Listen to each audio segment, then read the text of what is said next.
Well. What is up, ladies and gentlemen? Once again, it is Friday, as it usually does every 7 days or so. As you see, full house today. I got the Queens of Nerdum up top, Jen and Tay, and then for the first time ever, my brother, legit brother, by blood and all that stuff, Brian. You probably seen him in the comments through all the other shows. So off the bat, I want to just say that normally you come here and it's us making fun of some people, laughing at some silly stories that the internet will put out there. But um, this week the internet has been blowing up. I know, kind of in my circle, and everybody on the screen you see here is a vet. Um, we we decided there was something that we needed to talk about. I personally didn't feel um, that it would have been right to come here and just laugh and joke when something like that is going on, and the majority of our group and our followers are tied to the military, brothers and sisters in arms. So I feel like this is something that uh, we should talk about, um, and give other people the opportunity to express themselves. But if you don't know, what we're talking about is the untimely passing of Senior Airman Roger Fortson, who was stationed down there at Hobart with the special forces. Um, if you don't know, short story short, we're gonna talk about it. But um, law enforcement showed up to his apartment. Somebody called and said there was a disturbance. Airman Fortson opened the door, had a gun in his hand that he legally owned.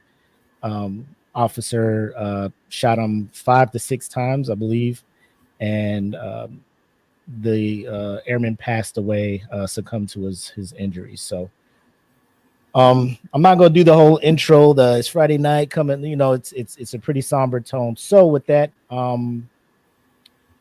I guess I will hand it. I'll let Brian start, and then we'll go to Jen and then Tay, and just kind of, I guess, your initial thoughts when you first heard it. I'm assuming some kind of like disbelief, anger, or anything. So, Brian, the floor is yours right now.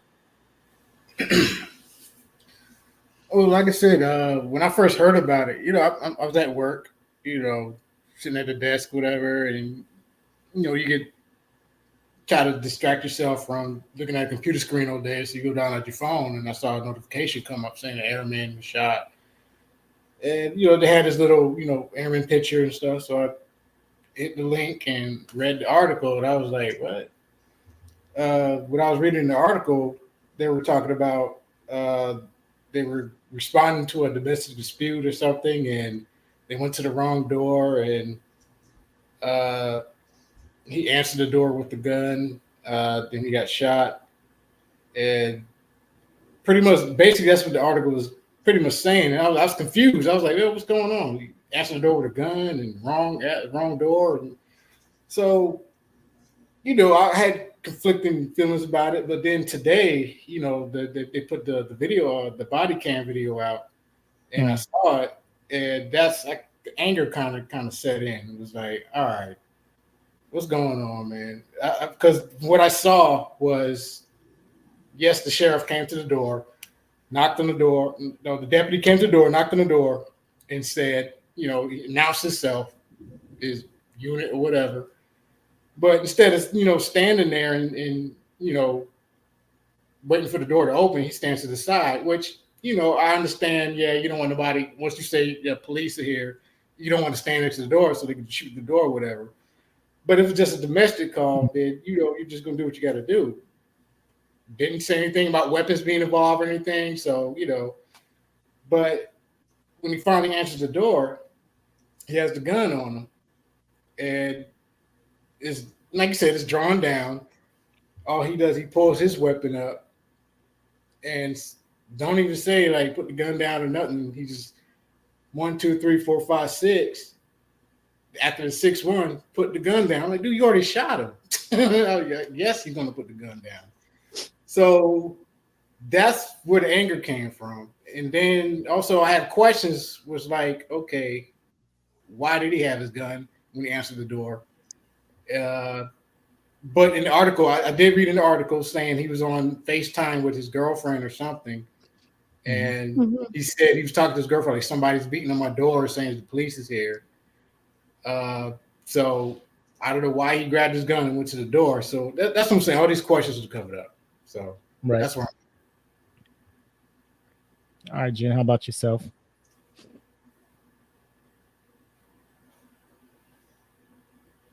No words. Tay, you got anything? Yeah.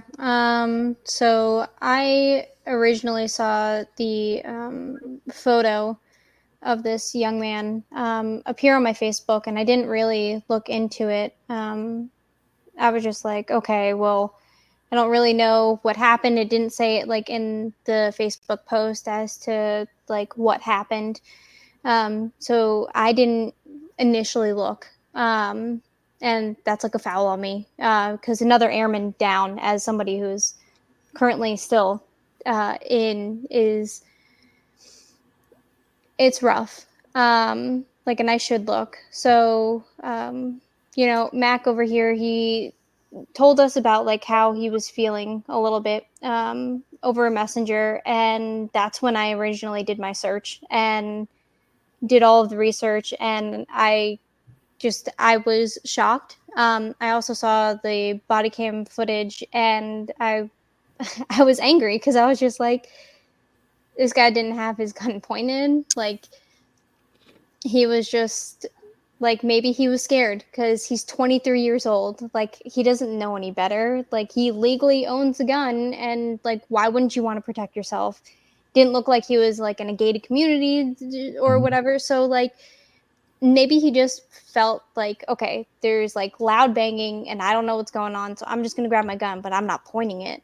So I don't understand how the police are, or the deputy that was there, saying that this is self-defense because he wasn't pointing the gun. Like, I don't understand as to why this had to happen, and at what point in time are we going to say that police need extra training for being more tactful? Like in the military, you have the law of armed conflict, or LOAC as we call it. So like we get all of this training, and like, can you imagine if this happened while he was like, overseas or whatever? Like, if this police officer did this like over there and wasn't a police officer but in the military, like, I don't know.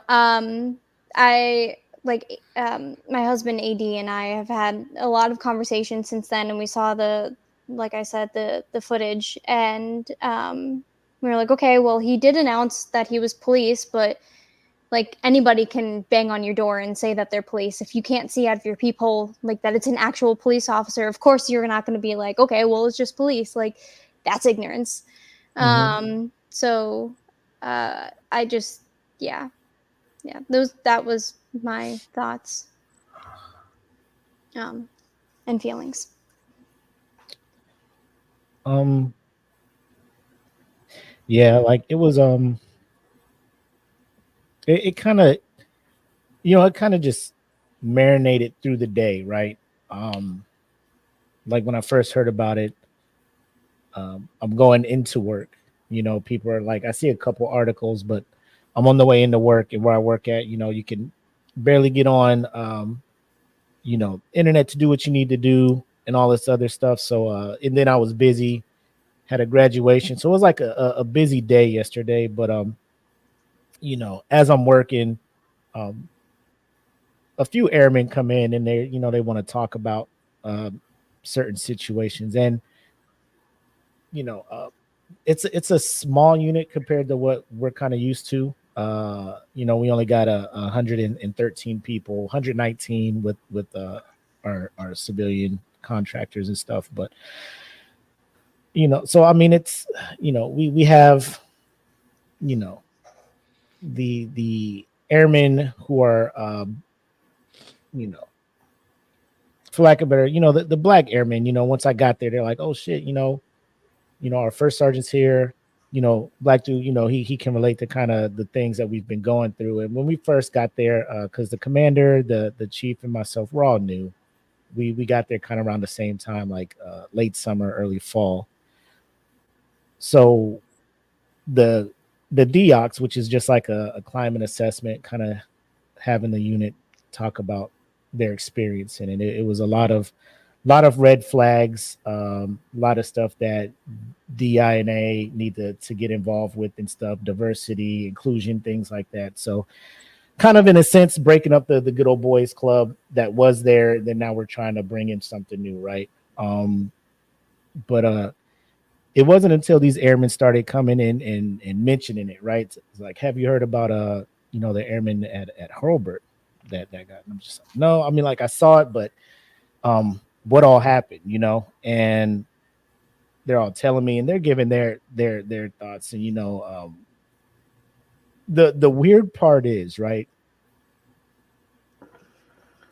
like now that I know, like they were telling it, but as they're telling it, I'm just like, bro, who in the, like, I know officers do some off the wall stuff, but I'm just like, and that's it. Like, there's no other side to the story. Like, so then you go see it, and you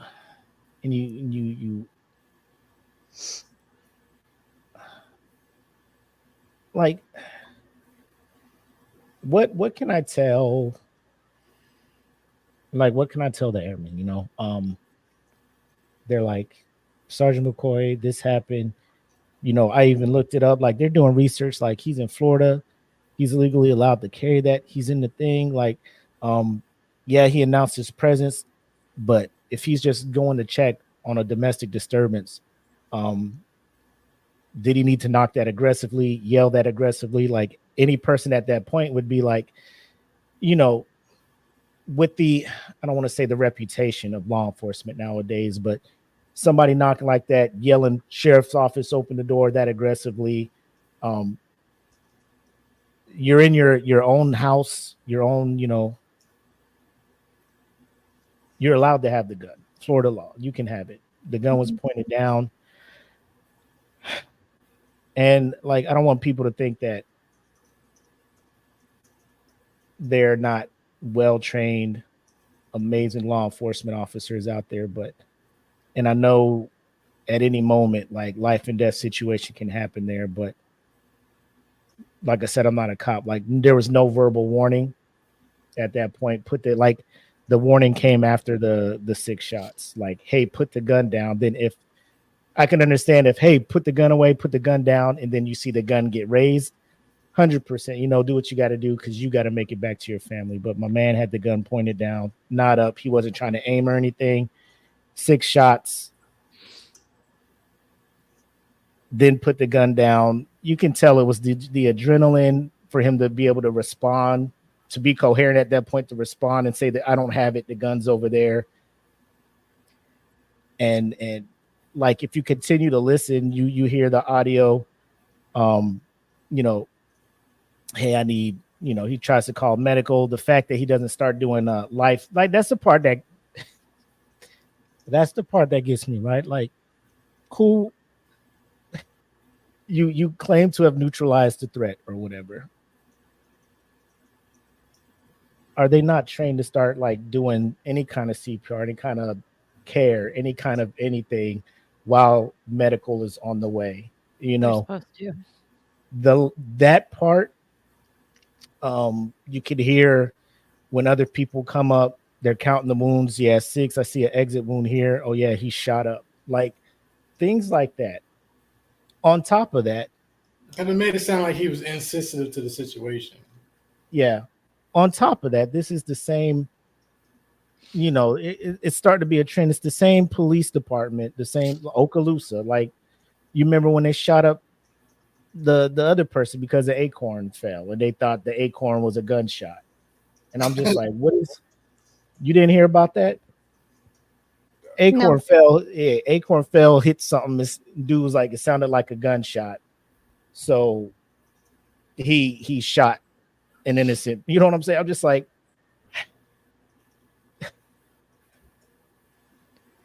I don't know. But now it's like, you know, it's one of those situations where back in the day, airmen would be like, what if they just come up like, bro, chill, like, you know, you in the service, police, police and service members, like we cool, they respect us, all that other stuff, and then this happens. Granted, he didn't show up to the door in a uniform and he shot him or anything like that, but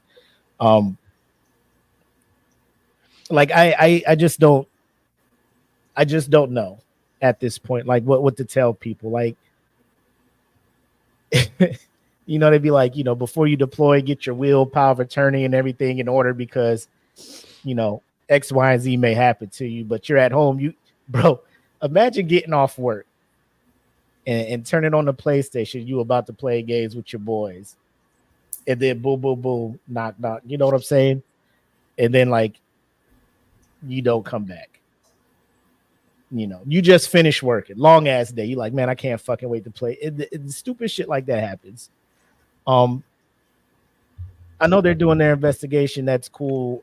I would like to hear from the woman who was just like, there's something going on in there, a loud slap. I heard screaming. I heard yelling. Like, again, it's an apartment. And I don't know if you remember that. That's that the area. thing, though. We're not, we don't hear about what the original call was. We're only hearing about this. We're not hearing anything about, this will happen. This is why we were called to go over there. Yeah. Now we're just worried about, he came and somebody got shot. And, okay, he got shot. Then what happened? Why were you over there? What was that situation? Right. Because the thing they're trying to argue is they're saying they showed up at the wrong apartment, which if that's the case, bro, that's I mean, that's the issue. That's the issue at hand. Wrong apartment. Guy got shot. Yeah. But the woman who called it in was like, there's a disturbance. I don't know. She get whatever. She's like, I heard a slap. I hear screaming. I hear, and like, I don't know how good the audio is on the body cams, if they should be picking this thing up, right? Yeah. It didn't sound like anything crazy was going on in there. If there was loud noise, bro, like if the family say he's playing video games, I know if I'm playing like Call of Duty, like back when like Halo, when that was out, bro, I was loud when I'm playing this shit. I don't know if it's because it was in an apartment complex and she's like, he's too loud over there, whatever. But that's the stuff I want to hear. Like, what was the initial call for? Who reported it? I get it. She has a right to protect herself, because if her name gets out and is tied to this, everybody's going to probably villainize her to be like, you set him up. Complex, like, yeah, that's her. yeah, you know what I'm saying? Oh, you set old boy up. Yeah, and then now her life is crazy, right? Yeah. Got Janae in the comments. This should never have happened. As soon as the door was open, it was 6 shots. How many times we've seen white folks with guns pointed up at cops, they weren't shot? There's no such thing as de-escalation when it comes to cops and people of color. And that's kind of what the airmen were talking about. Because, I mean, you go on YouTube and you can search whatever, like you see white people like legit slap cops. And the cops will be like, hey, like going anywhere. I'm like, yo, what the hell? Like, why you allowing her to keep talking like that? Like, yeah, cussing them out, spitting in their faces. Cops are just like, hey, calm down. Calm down. Me. Like 5 people be on top of me, like, shut up. Shut SWAT up. be coming down and everything. But it's, and I don't know. I mean, like I said, we're all serving or have served. How do you feel about how the Department of Defense and higher headquarters and all that are just kind of standing by? Like, I get it. Like, you just can't, overreact and martial law stuff, but go ahead. I think whoever unit he's with, or, what's going on down there at that base, they're keeping quiet. They're trying to they're letting them handle that situation. They're the ones that put themselves in that situation. So as far as them speaking out saying, hey, you killed one of our troops, this, that, whatever. Yes, that's probably there. They want to say that, whoever's in charge. I don't know who's in charge of that base. I don't know the command. But they have to follow the protocol. All right. Yes, that happened outside of our baseline, whatever. That's out in town. Yeah. So you guys do your investigation, whatever. Give it back to us, and then we'll say what we need to say. That's how I look at it. That's happening. Um, but as far as you know, trying to pick sides, nah, that's not going to happen right now. They got to wait until an investigation happens for them to speak how they feel about it. I guess that makes sense. Yeah, we have AD saying the officer unfortunately is in a position to be at risk. That's one of the things where, and Jen, when you, I know, like, you know, when you're when you're ready to talk, just let me know, and I'll let you talk. Okay. It's one of those things where, like, when you become a police officer, just like when you join the military, it's like you accept the risk that at any moment the nation can call you, and you could be in a position to where your life is in danger.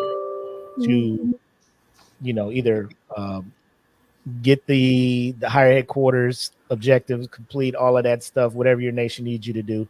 Same thing with police, like to serve and protect, right? There's bad people out there.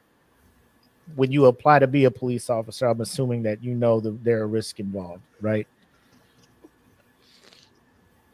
Every day you put the uniform on and leave the house, like there's a chance you're just like, bro, this may or may not, but you depend on that training. Mhm. And And I of want to course, jump into that too. But go ahead. and No, of course, at all times you have the right, the inherent right to self-defense. Right. That goes for military too. So, like you were saying earlier, Tay, like if you're outside the wire, Afghanistan, whatever.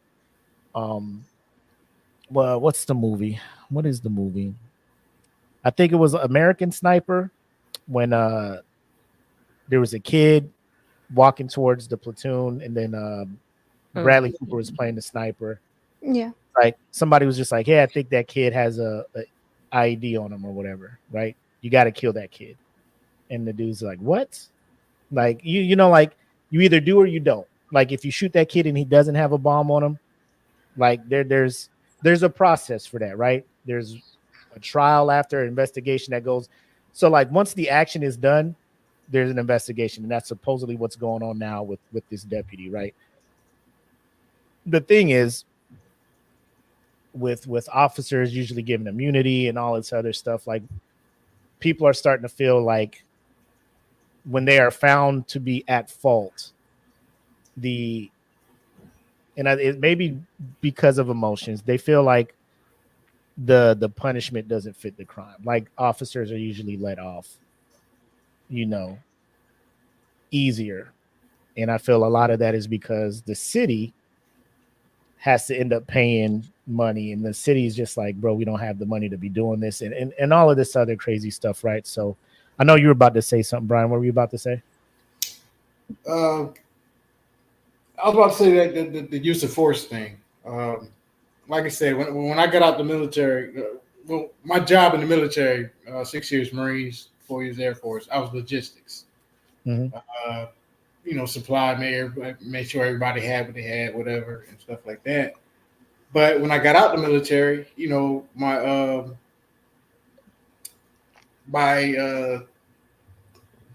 what is it? Security clearance it was on secret. So when I moved here to Northern Virginia, I was like, well, applying for jobs, to, you know, for my logistics background and stuff like that. But they wanted like at least a top secret security level to work where I wanted to work at, and Right. that's where the money. The higher your security level is, the higher, you know, the more money you'll make. So I started working security. First job I worked was TSA at Ronald Reagan. You know, checking bags and screening, X-ray, all that.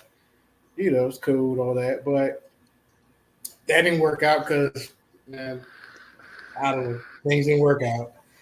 So I started working regular security as an unarmed security officer, and you know, you start seeing things, you get into conflicts and stuff like that, and me being an unarmed, you know, security officer, you kind of got to learn how to de-escalate a situation without having a firearm on your side or handcuffs or whatever else. But when I went into armed security, which pays a little bit more money, but not that much, but you have a little bit more police authority. You're not a policeman, but you have a little bit more authority as a police officer as being armed and stuff. You have to go through training to learn when you can put handcuffs on somebody and when you can use certain force on people and stuff like that. By me saying that, the force that the guy used at that door was not proportional. He was scared. He saw a gun, and the first reaction in his mind was bloom, bloom, bloom, bloom. All right. I've been scared of situations as an armed security officer. All right, because my first gig as an armed security officer was an apartment complex in Woodbridge, Virginia, which was considered, the hood or whatnot. And I understand why they want you to be, because at first I was like, why I gotta go to, why you gotta be armed to go there? When I went there, I was like, okay, I see why. It's a bunch of craziness going on, drugs, this, that, whatever. But it's your demeanor, man. It's how you is, because people look at you. You're not even a police officer. You're just security. They just see a little badge and they see you got a gun in your head and handcuffs. They think you like, oh, you over here trying to control us. Like, no, I'm not. I'm just here because they hired me to be here. All right, it's that. Whatever. You talk to people. You got to have a reputation with people. And they call it, verbal judo. De-escalate a situation. Yeah. I'm saying, I see people out there smoking weed. They ain't supposed to be smoking weed in the area. I'll be like, hey, man, come on, man. You want to smoke your weed, whatever. You got to come down to their level and just talk to them like that. And they'd be like, all right, he's cool. Yeah, he's right. We ain't supposed to be here. Move on. That's how you do it.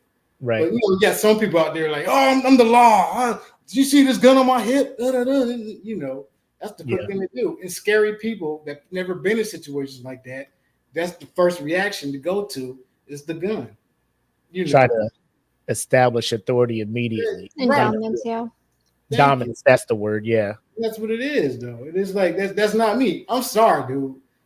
Anything I do, if I have to pull this gun out of my holster, I'm going to court about something. And why did you pull that gun out of your holster? Right. That's going to be the first question I get asked if I have to be in court in a situation where my gun has to be used or something. Why did you draw your firearm? Yeah. Thank you. And same thing with police officers, deputies, whatever, city cops, county cops, state police, whatever. Your gun came out your holster. It got used. Why was it used? Okay, this is the scenario that we're at now. Why was your holster? Why was your firearm used? He can say, oh, I answered the door. I saw a firearm. But looking at that body cam, I'm just going off of me. Looking at that body cam, the gun was down. Yeah. It wasn't pointed. There was no motion of him doing anything. No. It was just bloom, bloom, bloom, bloom, bloom. Put the gun down. I was like, dude, you shoot first, ask question later. That's what that's not how that works, bro. It was like, so yes, it's a use of force level. Basically, that's what I was trying to say first. I just got out of context. No, we hear you. It's a use of force. But at that situation, he saw the gun, he got scared. And that's was his initial reaction. That's what he did. No.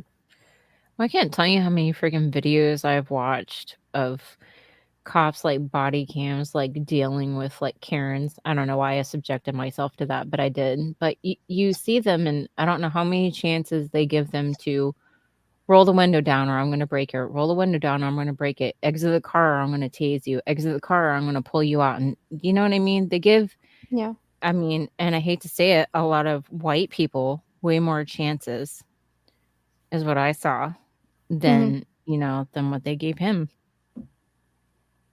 Yeah. So I'm drawn to think, and this goes back to I feel like, and Brian, you're 100% on board when I was just like, you think the DOD should do should be a little bit more vocal, like leaning on Congress to be like, you know what I'm saying? Like some like I agree that Florida has its own, like every state's their own thing. But there's a governor, there's a representative, there's a senator where they can talk to and make some changes. But um the soldier from Fort Hood, Vanessa Guillen, when they like found her in a trunk encased in cement out in the boonies and all that, and the press gets a hold of that, and here comes Congress and civilians and the American public. There needs to be changes. There needs to be changes. I don't feel safe sending my kids into the military with all that, and 100% correct. Like leadership needed to change, that whole chain of command and everything, that all needed to change. Right. Shoes on the other foot. Now it's the civilian side coming in and attacking us. Should bro, like you keep preaching we're a team, we're watching out for each other, and I 100% believe that the military is doing what it can to support the family of Airman Fortson. But bro, like there's only so much they as a can person, do. And that's what hurts. Like, bro, y'all got some people up there that can talk to some people that can possibly start making some stuff happen, because I don't know how many times poor training or their recruitment process, you're not getting the right people to do the job of protecting and serving. You're getting these scary people that just, they probably say all the right things during the interviews and through training, and then when they're actually out there on their own on the job, it should be like a reevaluation process. Like it shouldn't just be like a one and done. You're good. That's just like my thoughts. And what's up, Alex? Yeah, I mean, that's kind of what I'm hung up on. Like, and that's the part that was really eating at me yesterday, where I was just like, I want to go live and I want to share my raw feelings, but I didn't want to say anything that would like get me hemmed up or anything, because I was feeling a certain way. Because I mean, we're sitting here and like Jen, when we deployed to Iraq, like it was like we had to be a team. We had to look out for one another. Like it was absolutely, it was 100% realized. When Griff was lost, and then we go out there and people are just hanging out in their tents and using the shower tent, thinking like, hey, I'm gonna just shower, go, and then a mortar hits the fuel tank, and then like tents are on fire and it's ablaze. Like shit was real out there. You have to, hey, this is my brother, this is my sister, I got your back. This happens, and like it's on a national stage by a police department that was recently in the news for shooting an unarmed person because an acorn fell on a car and made a loud noise that they thought was like, first of all, what training are you getting where the gunshots in your your training sound like acorns hitting metal? Like acorns. Or second, how far did that acorn fall off that tree to where when it hit the car, it simulated an actual gunshot sound? Like at least 50 feet. At least. I mean, it's. I mean, I'm not justifying the deputy's actions, what he did, or anything like that. But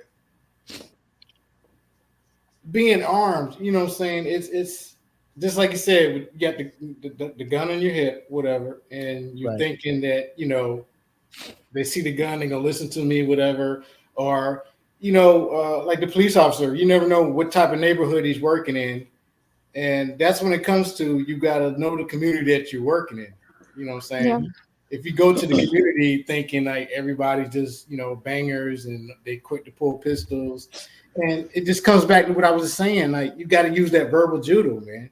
You de-escalate the situation before the situation even happens. He didn't. You know what I'm saying? Show that you're not a present of threat. Show that you're present. I'm really just here to protect people and stuff like that. Yeah.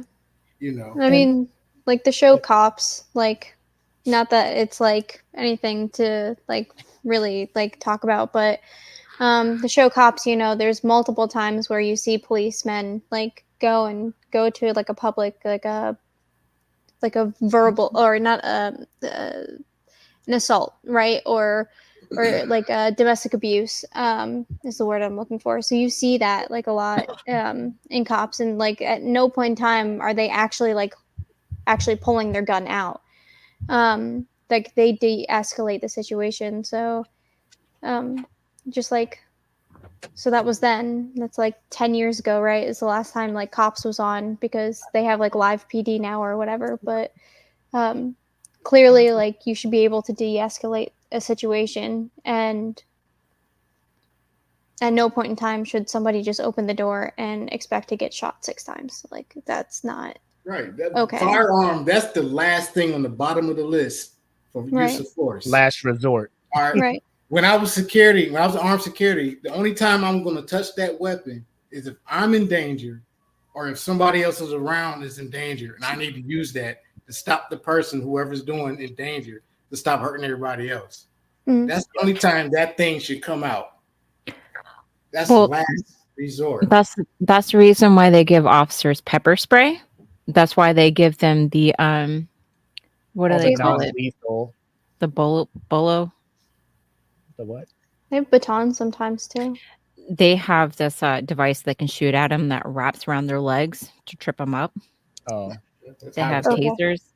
They have lots of other non-lethal methods. And the fact that he went straight to a lethal method, not only did he shoot him 6 times, but it was in the chest, is what is fucking terrible. Is that you didn't even like shoot him to like just Get make the him got not a threat.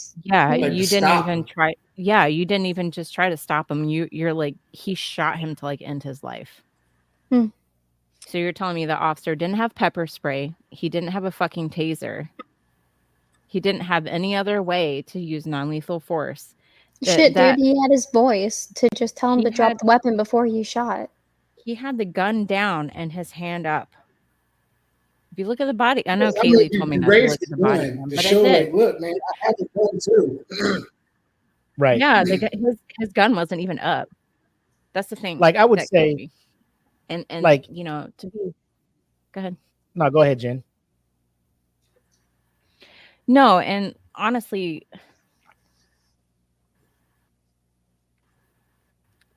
the reason why this upsets me so much is because I used to live there. Like Willie used to live there. Like I lived there. Coley used to live above me. You know, we were stationed in Eglin. Like I can't tell you how many times I've been on Holbert. That's why, like, that's another reason that it bothers me so much. You know, I used to live there. Like Coley literally lived above me, and I used to make fun of him because I used to listen to him play Halo, and he used to get fucking pissed, and I used to laugh at him the next day. You know, I mean, it's I mean, this is like my stomping grounds. You know, as soon as it said Okaloosa County, I was like, "Are you fucking kidding me?" I can't tell you how many times I've been on Holbert, like BX, and you know, been in fucking Shalimar and Niceville, and I lived in Fort Walton, in Crestview. You know, like I know where this kid is. I'm like, you're telling me it's not fucking safe? I'm like, are you serious?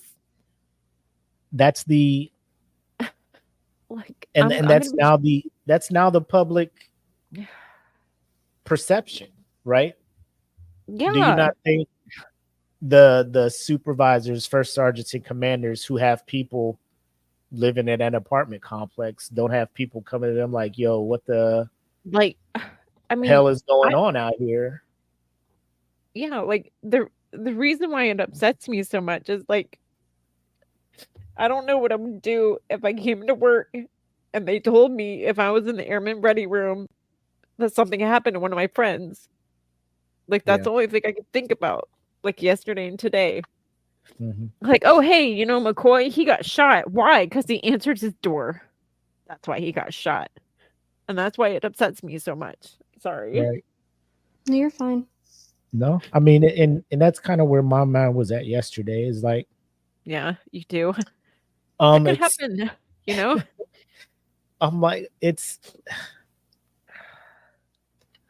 like the threat is not supposed to be in Garrison. Yeah, exactly. Oh, God. that's 100%. that's Like, that's the part. Like I get it. Crime will happen. God forbid, if it wouldn't have made it any better. no. A criminal breaks into his house and there's Right. a scuffle, a battle, and that's the reason he passes. My heart would still be just as hurt, and I'd be looking for y'all better find whoever did this. That Right. was he was one of us. Yeah. The part that Absolutely. hurts me is, and this is any young person that passes. I'm just like, you just Yeah. snuffed out any potential this young man had. Yeah. And he had From what so I've been much, hearing, you know. he loved his job. He loved work. He loved the things he was doing, the people around him. Like, Oh, who did knows you what he hear what could he have? did? Who knows what he could have achieved?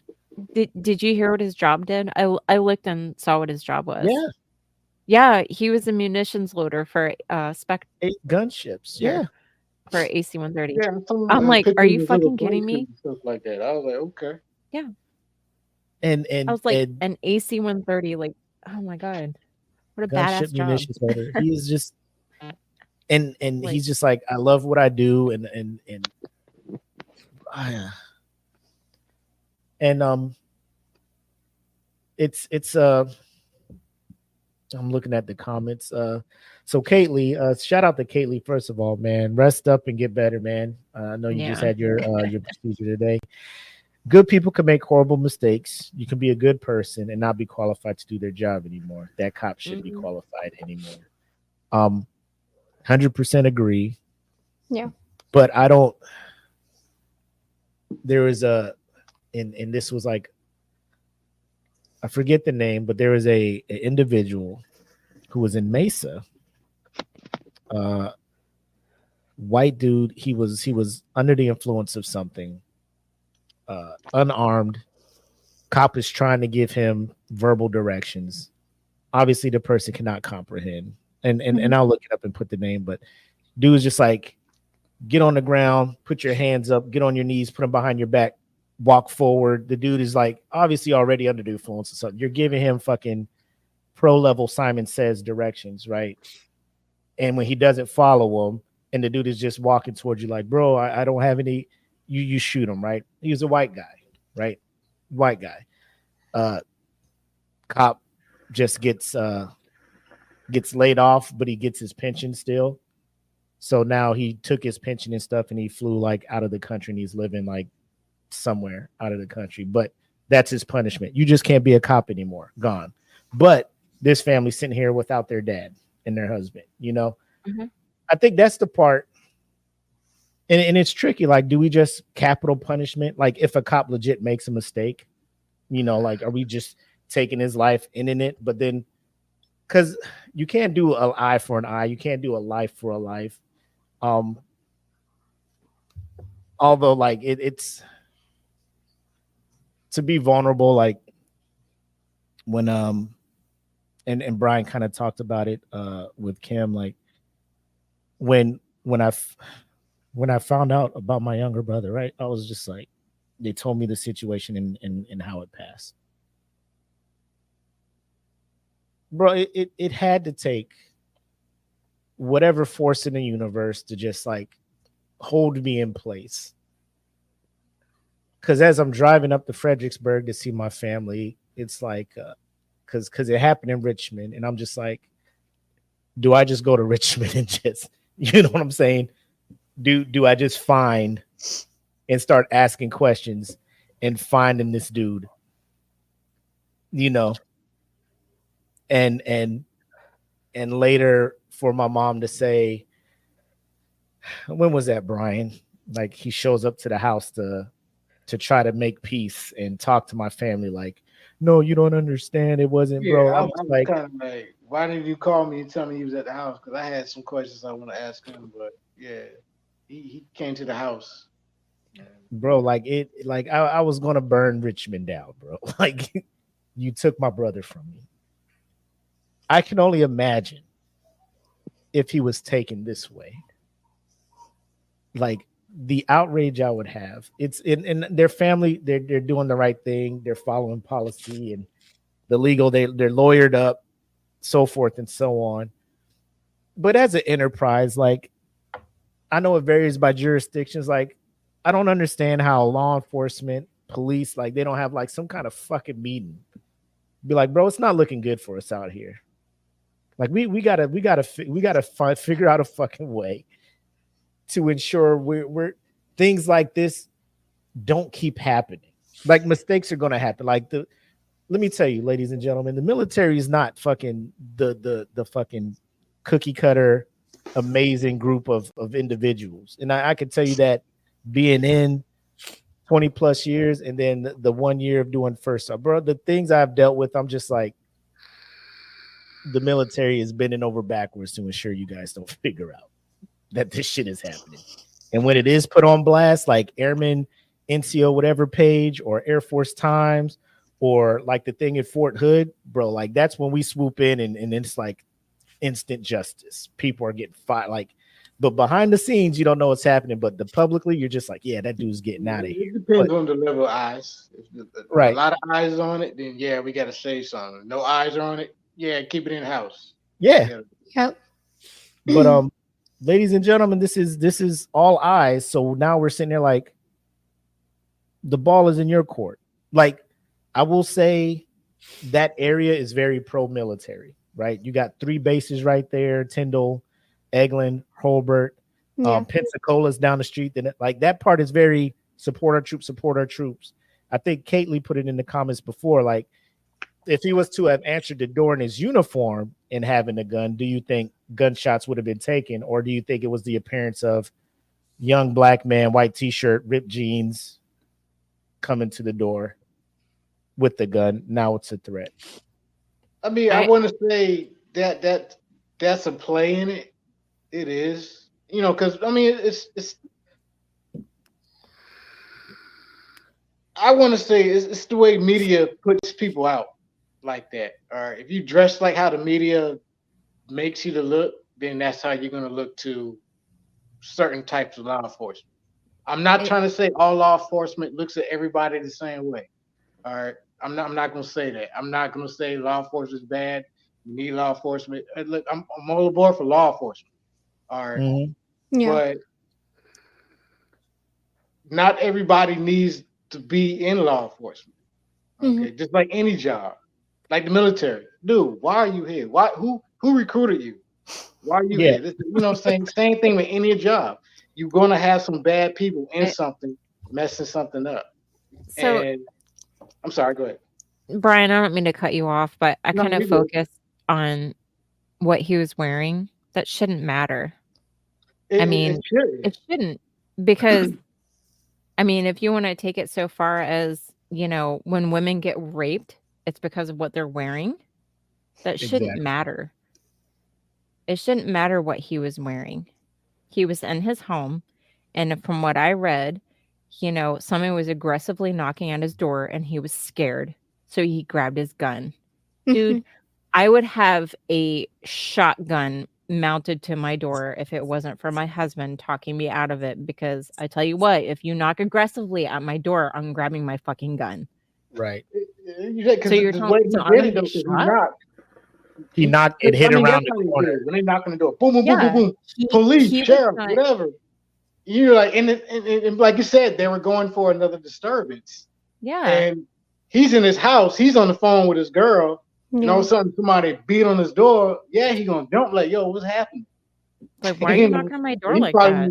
Talking to his girl, like probably talking some bull stuff. Like, man, someone on the door knocking crazy, man. Let me go get my gun. I don't know what happened. Mm-hmm. He probably did look out the peephole, but like you said in the video, the cop went. So he probably looked out like, I don't see nobody. Yeah, like anybody Boom, can boom, say that. boom. Yeah, boom, boom, boom again. Sheriff, he's like, just like you said, anybody can go to your door and be like, police.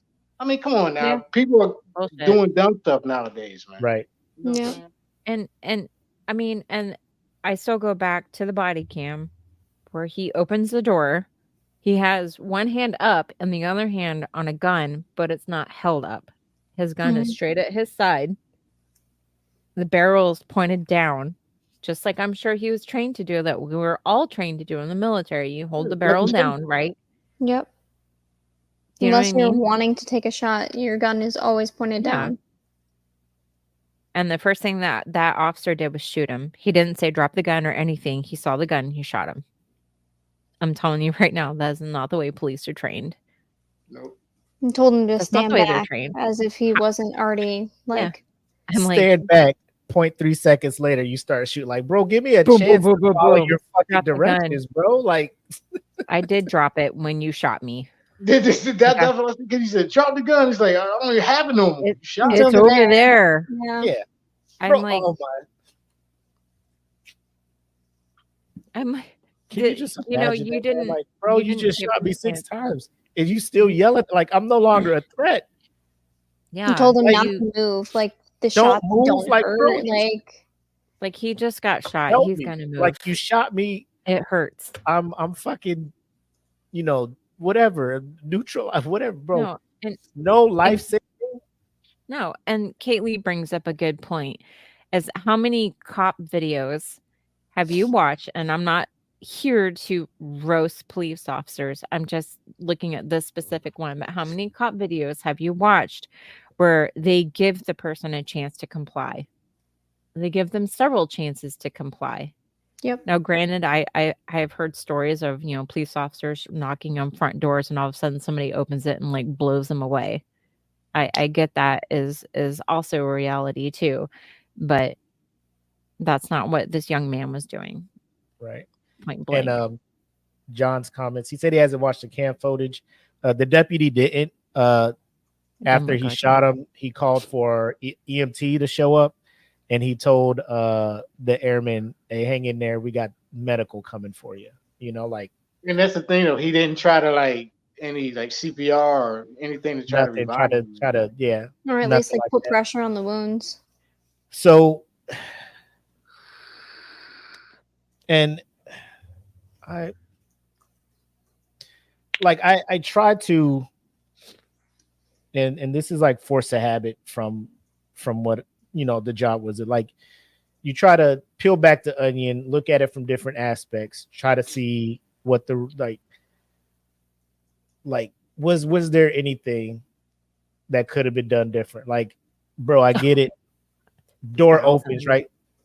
First thing you're going there for, and we've talked to security forces here as a first sergeant. You talk with them, you go through an exercise of, hey, domestic disturbance. You arrive there as the shirt security forces, or if you're being notified, like you get there, the defender is not going to, what is it? Elevate the level of whatever is going on, like de-escalate. He's not going to escalate it. So the banging on the door, yelling like that's one thing they're not trained to do. They're not going to do that, because if tensions are already high on the inside, God forbid, one spouse is beating, like once you hear boom, boom, boom, open the door, police, like that may trigger that spouse to do more stupid stuff, right? Knock on the door, hey, it's us, hey, we just want to check in, what's going, you don't hide, because like you said, Brian, anybody can just bang on the door like boom, boom, boom, sheriff's office, hide, and then you're just supposed to trust, well, it's the cops, they got my best interest in mind. You open the door and it's a home invasion or somebody stupid or trying to rob you, it's anything. And then in Florida, I think somebody put it in there, the castle law, like castle doctrine, right? So no retreat. So anybody on your property, anybody stepping by your home, you got the right to defend yourself. So he, by all intents and means, had rights to hold the gun. My second thing is he opens the door, the gun is down, you already have your gun up, you have the advantage. Hey, step back, put your gun down without pulling the trigger. If you were really that scared, step back, put the gun. Like there's so many different things I'm looking like, why didn't you do this? Why didn't you do that? Why didn't you do that? the first thing is just, bro, 6 shots? Like, bro, John Wick only takes 3, bro. 6? It takes 2. Well, he does like 2 to the body, like John Wick stuff. Pop, pop, pop. You know, he makes sure. But 8 like, people in the room, so he only needs 2 shots. bro, it's crazy. Like 6 shots. But you also saw on the body cam footage him going up to the door before he even aggressively knocks, just listening to hear anything going on in the apartment. And you don't hear shit. That's another thing too, because I ran into a situation where I heard a domestic dispute happening in an apartment one time. You hear it. I did not knock on the door, be like, "Hey, stop!" I was like, first of all, I called the police because that's my job. I'm a security officer. I'm not there to arrest or whatever. I'm there to report and say what I got to do. The only time I got to put handcuffs on somebody is when the situation gets out of hand. You know what I'm saying?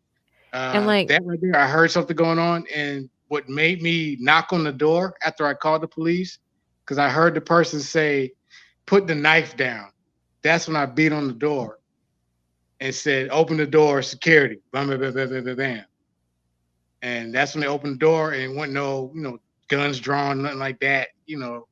They were like, "All right, shit, something happened," because they expected, because they knew they were doing wrong. So that's why they answered the door. But this guy that answered the door, nothing was happening. So that right there was unexpected to him. He didn't know, like, why are the police knocking at my door? If it is the police, he didn't know. He just knows somebody's beating on his door. The people door that I knocked on, they were doing something. So that's why it's like I said, it's a scenario. Well, to me, if he's standing there listening at the door, and granted, we can pick this to pieces all night, but if you stand there listening to the door and you don't hear anything, if you're really that nervous that you're coming in like bangs out, call for backup. Yeah. You don't hear anything. If you're that nervous and you have your weapon drawn, call for backup. I mean, there's so many different ways that that officer could have handled this situation. And I think it really comes down to, like, he didn't de-escalate at all. No, he did. No. He went for like max force. He went from 0 to 100 real quick. Yeah, he did. I remember seeing in the comments, somebody said that deputy had a history with shooting. Lauren said that. And if that's the case, what are we doing? You're still giving this dude a gun? Yeah, bro. And you guys know, you've been in the military, bro. Somebody do something wild, with the weapon, something unsafe, something to trigger any kind of thought that, hey, maybe giving them a weapon ain't the best thing in the world. Hey, bro, you got a order to not be armed. You know what I'm saying? It's you can't. We're not giving you a gun. Oh, look what Melanie said. Our sheriff in Santa Rosa said right next to Okaloosa, so it went viral for telling homeowners to not worry about shooting intruders. That makes his job easier. Yep. I've heard, my mom used to be a deputy in St. Augustine, and she said that what did one of her training officers say? Dead men don't talk. Yeah. Stop. Yeah, you can't even say that in court. Like the court, like your case will get appealed if like your person says that, like, oh, well, there is another side of the story, but they're not alive to tell it. Like your case will get like turned over. But in this circumstance, he was FaceTiming his girlfriend. And I think that's what's kind of saving the situation. So you do have the other side. Right. Absolutely. 100%. And he was still FaceTiming with her when he answered the door. And that's where you get his side of the story. Yeah, she heard everything. Yeah. I know, that's the inside scoop. Like, we have some of the military inside scoop, and through various people, we have the inside scoop from what, our law enforcement has. It's not all of them are bad. I'm not saying everything's bad. but you have a few assholes out there that are part of the Proud Boys and the good old club that are good old boys that, you know, they got in because of whatever I think reason. And No, I I think agree with Jen. Like I said, I'm not knocking law enforcement. We need it in society. We need some 100%. yeah, we need it. And But I'm there are some people respectful. there that Yeah. will take advantage of their position of power. yeah. You know what I'm saying? And I will it's say those few that ruin it. to John Moore's comment here, as far as do you think leadership, and I think we talked about that earlier. And Brian, you kind of were leading towards it, like there's policies and stuff in place. So anytime a major media event happens, that basis PA will jump in and start giving directions, and kind of like a publicist for a celebrity, like damage control. Like Like, PR, right? hey, here, this is what you say. This will keep us out of legal trouble and allow the process to work, right? And something Right. this popular, like, it's probably not coming from their base PA. It's probably coming from like MagCom. It's probably coming from AFSOC. Oh, You 100%. know what I'm saying? Yeah. Yeah. SOCOM is their PA is just like, bro, we're flying in and we're handling this. We'll direct all questions to us. Mhm. You know, the chief master sergeant of the Air Force put out a comment like 2 hours ago about it. Like, the fact that it takes Did this he long, really? yeah, Good. it takes Good. this long for them to make a statement, lets you know that they have been working with PA. They've been working with all their people to make sure they're putting out the politically correct statement at the time. Because I don't want to. Here's what I want to 100% believe in my heart that everybody wearing a uniform is fucking pissed. Yeah, At Oh, a I'm certain pissed. level. yeah. I'm At not a even wearing a certain level. uniform. I'm fucking Like pissed. from the lowest ranking up to the highest ranking person, like the joint, like chairman of Joint Chiefs, like Colonel Brown better be in his office, like put me on the phone with Okaloosa right now, you know. Yeah. And they got to, hey, sir, you can't, sir, you can't. I want to believe that that's happening, and I get it. You have to follow that, but at the same time, like, I'm hoping there are discussions behind closed doors, as far as, bro, like, if this is happening over here, cool. We're not letting our airmen stay in these apartment complex.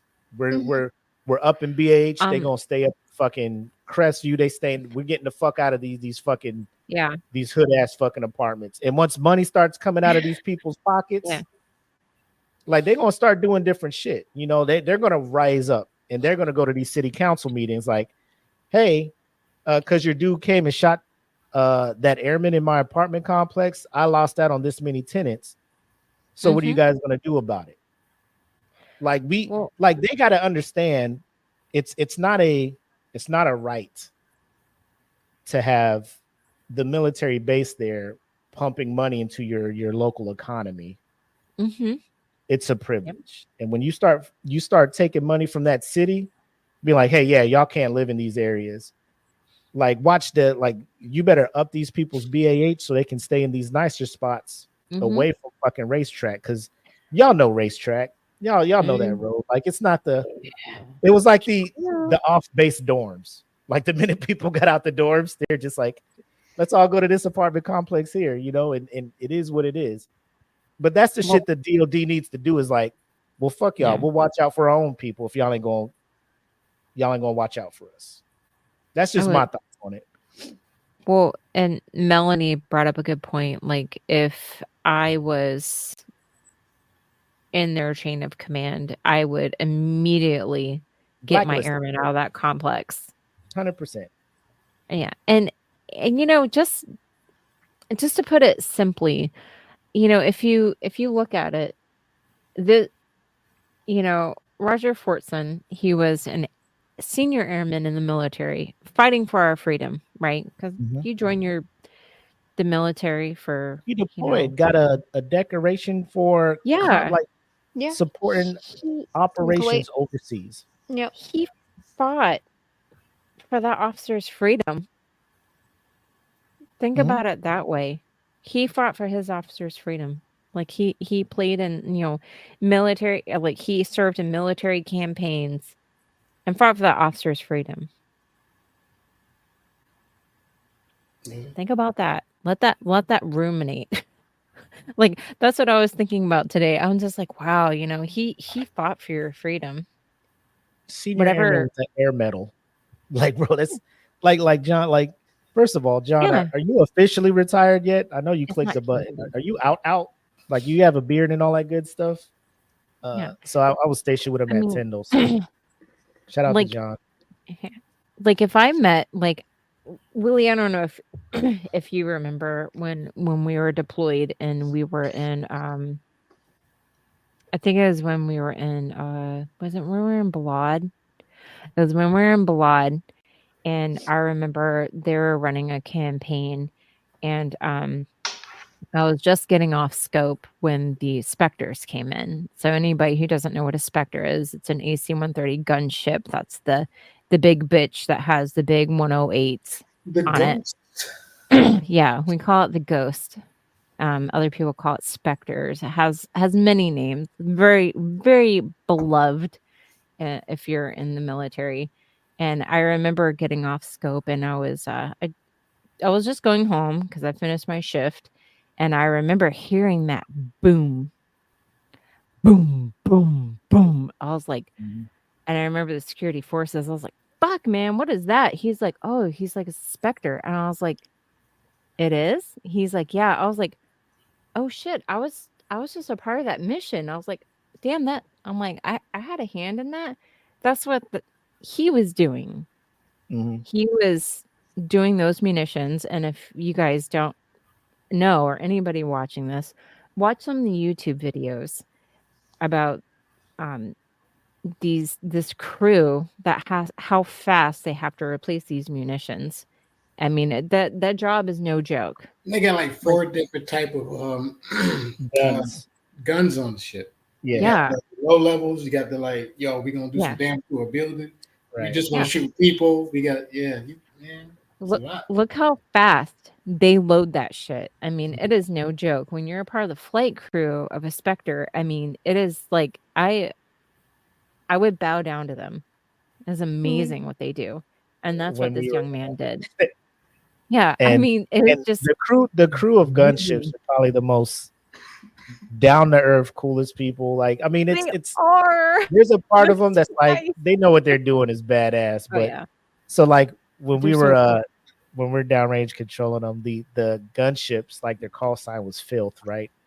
So when we I would get know. on day shift, like when we would get on day shift, bro, Yeah. listen, we're getting off day shift, like they're coming back from their mission to land and stuff, right? Because they do all the special ops stuff. So like they're calling in, they're checking in, and they're looking to get handed off to approach. And hey, you're clear. Yep, go ahead and push, and you tell them the frequency and stuff.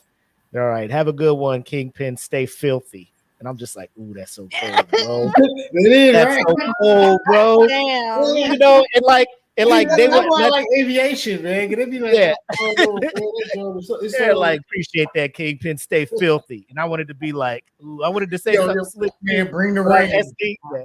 Our Bring the SD be rain. like, stay Yo, professional. right. Stay professional on the radios. We're not going to have that. I'm like, come on, man. No, They're calling me dude. stay filthy, bro. I can't say I nothing tell you what, wrong. I wish Tommy were here to back me up. So I remember when we were deployed, and I was trying to get airspace for one of the gunships, and I told him stand by because I had to clear an airspace. He's like, "It's cool. I'm just here to blow shit up." He said that on the radio, and that was like, oh, Is that when we were using Yes. the old school tape to record stuff? yeah, Oh, yeah. shit. You were there. It was You were fucking there old ass when we tape. were in Yeah, man. Balad, and and that's how cool like the gunship crew is. Like they just, I mean, they're total badass. I think those and like the A-10 pilots are like my favorite. They're just it's cool. Oh I'm my just here to God. blow shit up. I'm like, Yeah. oh, you 18 guys are the pilots, best. man. It's I think they were there for the troops, man. 18 They're a whole different They are. breed. Absolutely. That's why And they're like when this is all public. Like Congress is like, let's get rid of the A-10s. They're dated. We got F-35s that can do this stuff, right? Bro, the Army is just like, hey, yo, chill, bro. Like, hey, F-35 cannot do what hey, the A-10 can do. like, Like, slow can down, it, cowboy. Like, can it oh. can it do this mission? Yes, but how long? The A-10 can loiter for a long time. the Mhm. jet engines on a like, hey, bro, hey, I gotta go get some gas. I'll be right back. They be like, where you going? You know, the A10 will be there.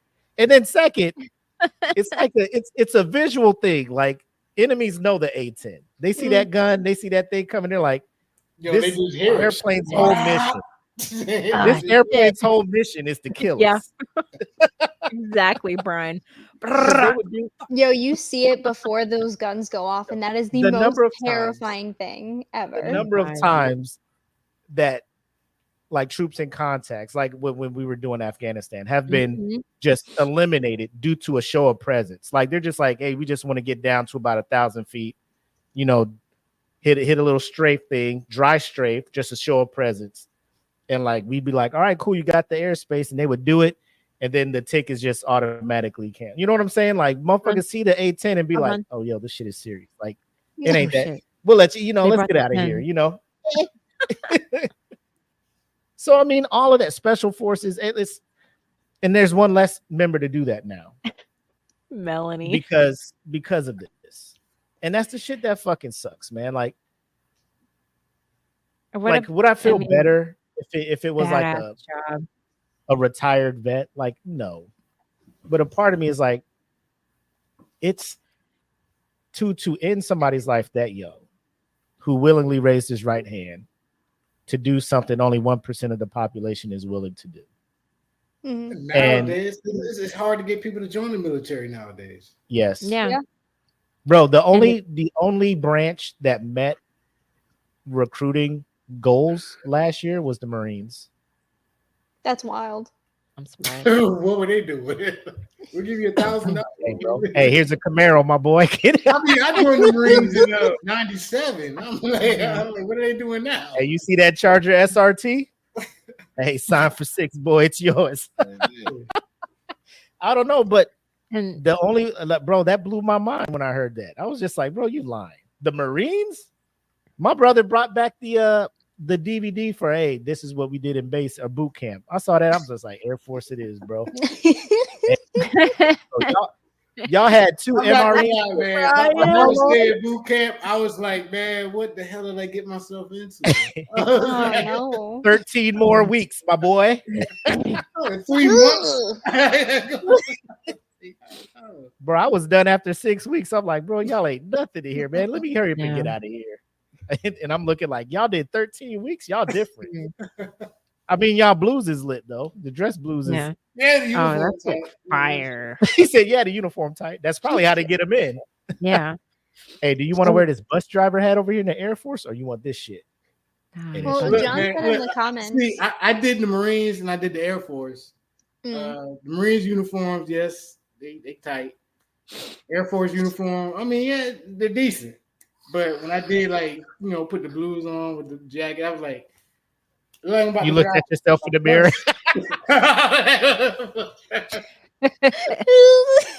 I'm like, I hope I never have to wear this like in a ceremony or something. Put it on. You put it on. You thinking you look good. Then you step in front of the mirror like. And then I'm reminded, I used to wear this. I look at the blues. Like, You're thinking you're going down the aisle of a fucking United Pan Am or some shit. We got coffee, soda, plane. Like, all right. coffee, You soda. only get a splash of peanuts. soda. Yeah, I put my blues on. Nah, like, but I guess like a one month thing I ago. will say, man, one team, one fight, man. That's what I learned. Yeah, That's all it is. bro. Marines come in offering you cash off rip, bro. My man said they came and offered this kid $10K right out of high school. You thinking like, bro, that's it? No. You know, He That's in how NBA, they- the NFL, like a signing bonus. yo, bro, that's how they got me. I came in for 4. They're just like, if you sign up for 6, we give you $5,000. What? They didn't tell you it was taxed. So then after the taxes, you're like, man, I got 3,600. That's 600 more for every year of fucking bullshit that they be putting me into. But You they know, get a lot of people like that. not to bring it down a somber tone, but you know another thing about Roger Fortson is that he's what got me too is that he's 23. Like I'm old enough to be his mom. Yeah, my son is 22. My oldest. Yeah, that's what I mean. Bro, like bro. The Okaloosa, it'd be man on fire. I'd be down there like yeah. I mean, his Troy. Send mom, him out. like Send the him out. military, like had to have something with his mom because I mean, you could definitely feel what she was feeling because I watched a lot of the newscasting with her. But I honestly, I mean, I don't know what I would do. Like, I mean, just from like it being my friend's standpoint, like if it was like you or Kaylee or Kel or Warren or Coley, like any of my friends, I don't know what I'd do. But I mean, my son, I honestly, I don't know what I think I would probably black out and wake up a week later and somebody would have to tell me what I did. Mhm. Because I don't know what I would do. That's very understandable on your engine. I do understand where you're coming from. Like I said, not to downplay the situation that we're talking about or take Not away, at all. but Sure. like my brother when he passed, my mother same way. Father, he was trying to be like, oh yes, my father was hurt. Mother was devastated, and I can't imagine how this young man's mother is feeling right now, just before Mother's Day. You know what I'm saying? Oh, And so yes, Jen, you hit it on the head. You're right. I mean, I think I don't remember the exact situation, but I think there was a mother. You can see her in a TikTok where it's in the middle of a courtroom and she stands up, and I think this is where before they started screening people for weapons, and she stands up and she fires 6 or 7 shots into the man that took her daughter. I think that would probably be something similar to what I would do. You have what's that movie with Samuel Jackson? Killing. What is it? Time to Kill. Time to Kill. Right. When he went into the courtroom and yeah. I mean, that's my child. Like I can't even like wrap my brain around it. I think it's just so devastating. I mean, she called him her gift. I think he was a gift to a lot of people, and again, I think it hits harder for me because he was one of us. I could only imagine what that unit is going through, man. They just lost. I can't even. A brother, and then, dude, what we went through. The mission has to go. The mission has to continue, and you saw like when Griff passed. Like here's your time to cry, but tomorrow we gotta get back to it. We out here in Iraq, like we just can't not do our jobs. No, I mean, like a way you got to try to. And that's the thing, though. It didn't happen in combat or military related. It's some senseless bullshit. You know what I'm saying? Yeah. And that's the thing, but I don't know if it hurts any less. No. It doesn't. Like, it doesn't because family. Yeah, no. But. Yeah, I'm not devaluing what you're saying, Brian. So, I'm just saying, like, I don't know if like in garrison or being deployed, like if it hurts any less. You know what I mean? Because like even though Griff died while we were deployed, like it still hurts to this day. Yeah, and without getting to like it, when you look back at what happened in 2003, like it could have been avoided. It could have been, yeah. But stupid people in charge had, I don't know, they were kind of trying to boost themselves and make it look like they did something epic that it wasn't even needed for. But no, Jedi's in the comments. Shout out to Jedi. He says no matter how this plays out, it'll be horrible. Yeah. And to be honest, his concern is that even this example, this in your face, all law enforcement needs training and accountability fucking example, will be lost on those who are responsible to stop this shit and to address it in all ways it needs to be addressed. This man that was shot was our colleague, our brother, our son. And that's kind of where it's at. It's like I'm not too well versed on local political chain and who has the ability to do what for a certain jurisdiction, police department, so forth and so on. But it's hard for me to sit back and look at the enterprise of law enforcement across this country and believe that they're not trying to do what they can to save face, not save face, but like, hey man, this is a fucking trend that's going across the fucking country. Like, our perception is this. What can we do to ensure that this, like other police departments, like they look at this, hey, what do we do to not be like Okaloosa County? Like, what do we do? Like, what does our training look like? Like, nobody is looking at this shit like, hey, can we amp up our de-escalation training? I think that's the biggest thing. Hey, you're showing up to a reported, like it's not even confirmed. Like some lady is just in an apartment complex, like I'm hearing yelling and I think I heard a slap over here. So now you go in there fucking banging on the door 4:30 in the afternoon like it's a fucking drug raid. Boom, boom, boom, open the door, ATF, like a DMX skit. You know what I'm saying? Like, bro, just knock on the door. Sheriff's department, you know, stand there so he can look through the peephole. And in his mind, he's probably thinking like, man, sometimes they shoot through the thing if they see a police officer through the, like, bro, if you that scared, bro, there's other lines of work for you, bro. And that's what Jim was saying. Like, if you feel uncomfortable in that situation by yourself, call other people to come. Right. That's might help you. And I think this is one of the situations where I would be comfortable with some sort of like robot taking over that human job, because I don't need a robot taking over. Because I don't. Because a robot's not going to look at the color of your skin. They're not going to look at what you're wearing. Right. They're not. Do you know what I mean? They're not going to look at that. They're not going to immediately pull out their gun and fire 6 times. Yeah, it's going to be unbiased. It's going to be all programming. You know, I mean, it just needs to be like RoboCop, like half human. Yeah, you know what I'm saying? We need Peter Weller in a robot costume, because he was just like the laws were like downloaded in his head, so he would have seen that and known like my life's not in danger yet. Like, you know, he's so black, you know, black and white on that.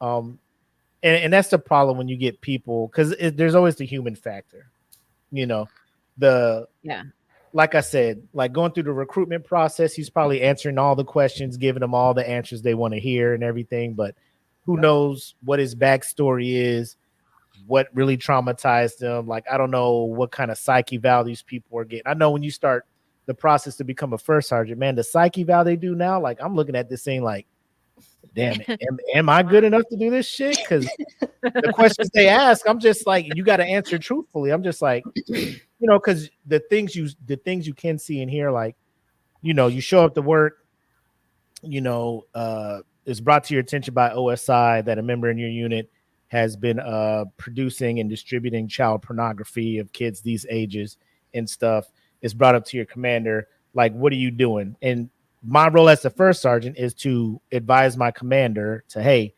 let's not jump to conclusions. Let's let the investigation go through. But like a part of me inside of me, I'm just like, burn them. It's the human factor, and you got to remove yourself from the situation. You know, you show up to a domestic thing, and you see the wife is on the ground holding the kids, scratched up. The husband sitting there. He also has bruises across his arm from like blocking. He's saying the bruises on his forearm was for blocking when she was swinging at him with the baseball bat, X, Y, and Z. Like, which one of the members are, and it's like they put you in situations like that where you got to sit and think and try to be as objective and, hey, let's just separate you guys and instead of pointing the blame and stuff. Because like the general,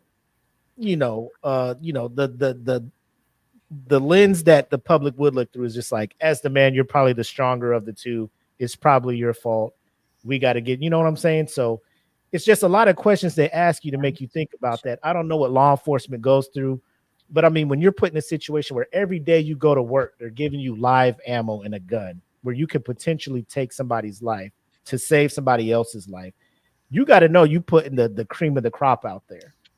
You know, you got to know that the people you are entrusting. And Go ahead. Some security company, the security company that I work with, that we do armed security and stuff like that. I used to question the same thing when we went through gun training. Mhm. I mean, prior Marine Corps, going through gun training and stuff like that.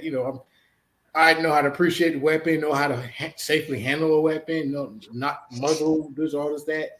But the people that they be bringing on, like, oh, we're gonna throw you through gun training, and we're going through, the weapons training and everything. And I'm like, why is this guy here? It's like some of the people I have to question. Yeah. Like, what are you doing? Like, is this guy ready to handle?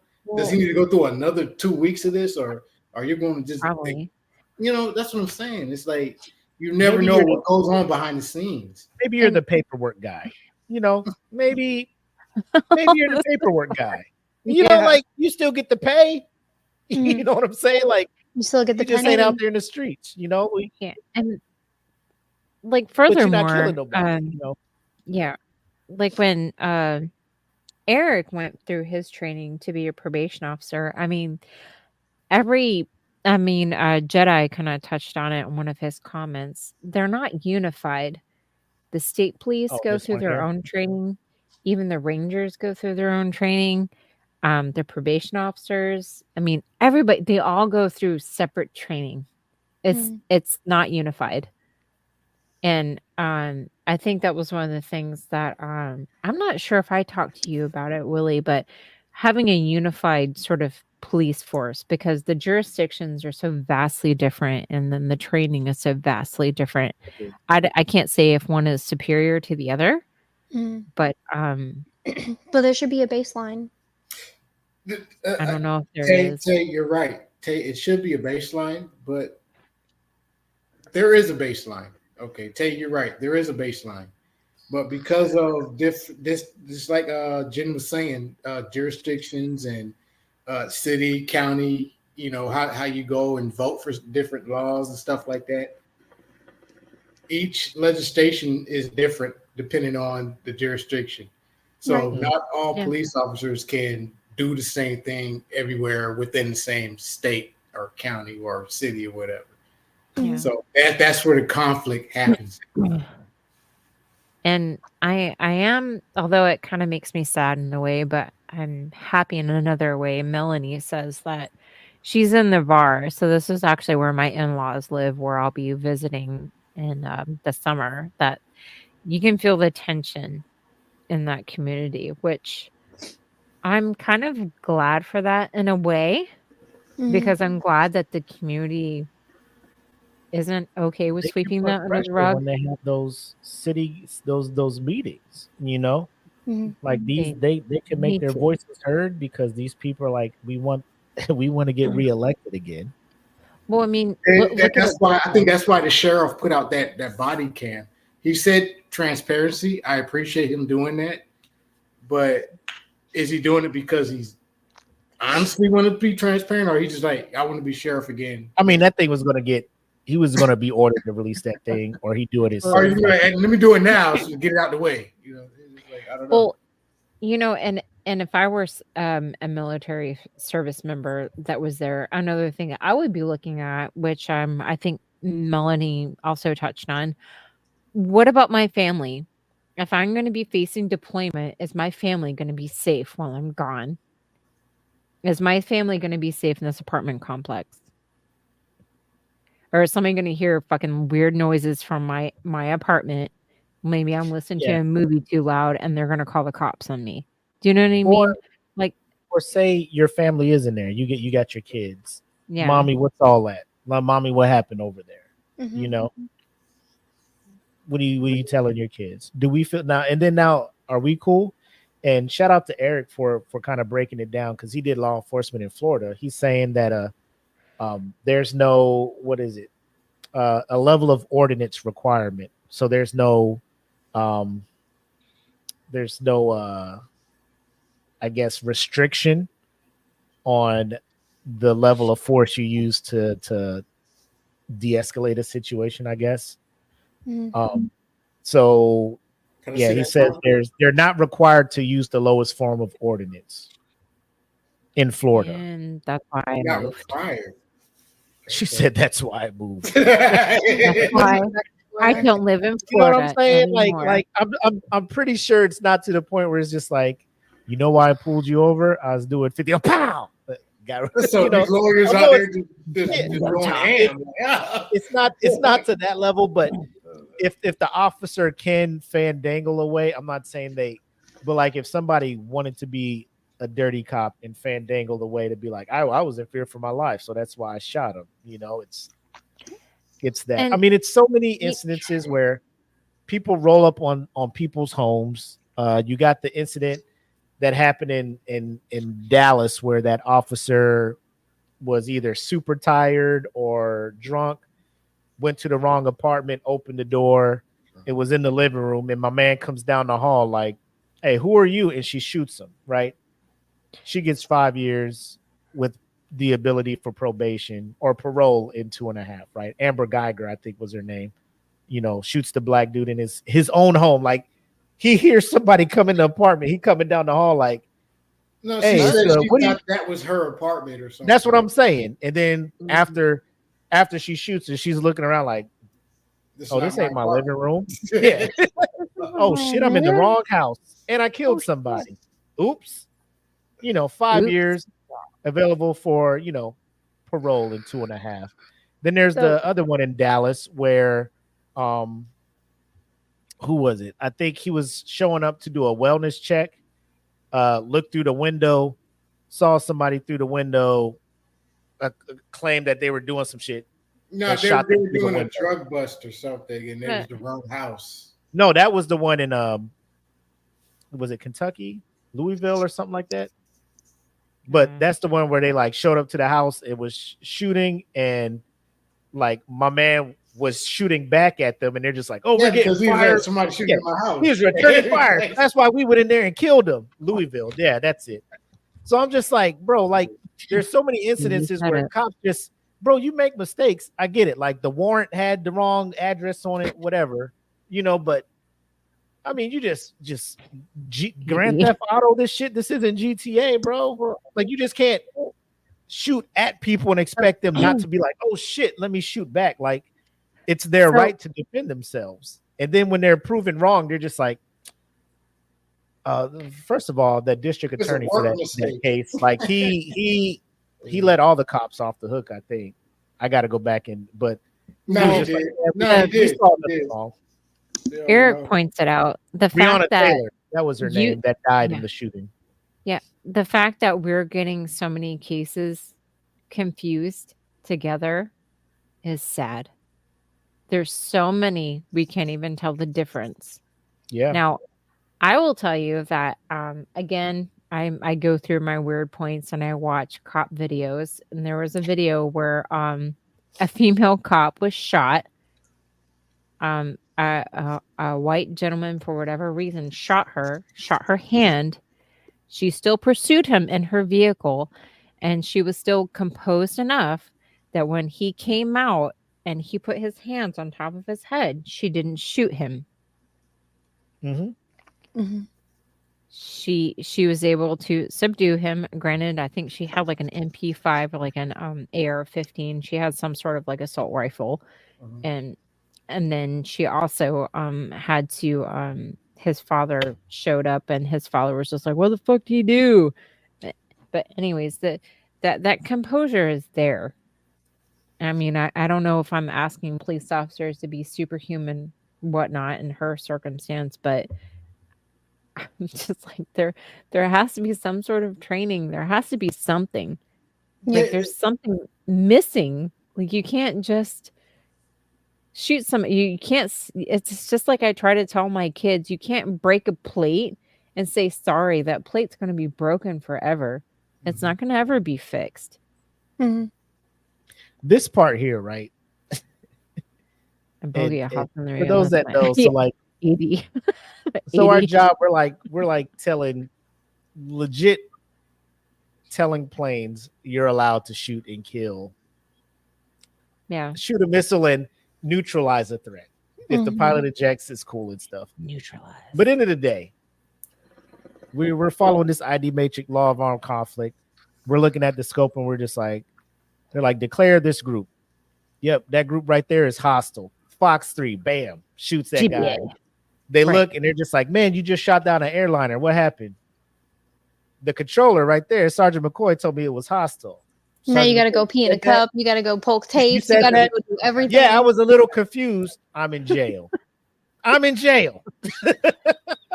He's really This close man- to that hospital. It's GBA. This man opened the door. Step back. Hey, bro. Hey. I was scared. I did what I had to do. Again, that would be, I guess this incident would be like, Sorry. this scenario would be more like if the pilot was sitting there looking and was asking for a declaration and I was late to declare that group, whatever it was. And he was like, I don't feel safe. Law of armed conflict, he has the right to self-defense. But when he lands and they do that debrief back and they're looking like, why did you shoot this guy? Still, I bet he'll be like, well, Sergeant McCoy was late with the declaration call. So, why were you late with the call, Sergeant McCoy? Like, are we really throwing this on me? Or like that? That's the wild stuff out there. But again, I think Eric was hit the head on nail on the head. Jedi's in here. How many copies? Because the one that keeps coming to mind is it was up in, I think, in Minneapolis, Philando Castile, who got pulled over. Officer was just like, do you have a firearm? And, or, asking him questions. His wife was in there. His kids were in the back seat. And he's just like, yeah, I do have a firearm here. It's registered. And, the cop just, was like, pop, pop, pop in the car, right? Wife there, kid in the back. It's like when you see stuff like that, and then the investigation to the public eyes, like cut and dry, like that was unnecessary. Man told you up front, this is where the gun is at. It's registered. I got all this stuff. I'm gonna get, and then all of a sudden it's gunshots, right? Because the cop is scared. He doesn't think that he's actually going to reach for license and registration. He hears there's a gun in the car. My man starts reaching, and he's just like, fear for my life. Pop, pop, pop. So In front of wife and kid. It's things like that. They happen, and I think somebody put in the comments like time goes by and people kind of just, forget. So And then something else happens, and then it causes us to remember the other events. And it's just like the cycle is just going to keep continuing, or is there a legit change or something that has to happen? What were you going to say, Jen? Because I was about to agree on what Jen was saying earlier. Oh, okay. Go ahead, Jen. I'm sorry. No, when Jim was talking about robots and stuff, I was laughing because comically. right. But I do understand Yeah. where she's coming from. It's like because It's unbiased. fear, it's a human factor. But go ahead, Jen. I'm sorry. Yeah. I mean, granted I saw AD. I mean, a lot of that has to do with like human programming, but I'm hoping that the people that programming them are, dickheads, so to speak. I mean, I don't know about you guys, but I've been pulled over a few times. A few times I've been the driver, and then other times where I've had friends that have been the driver. And I remember I got pulled over with a friend when we were going to Colorado, and they were speeding.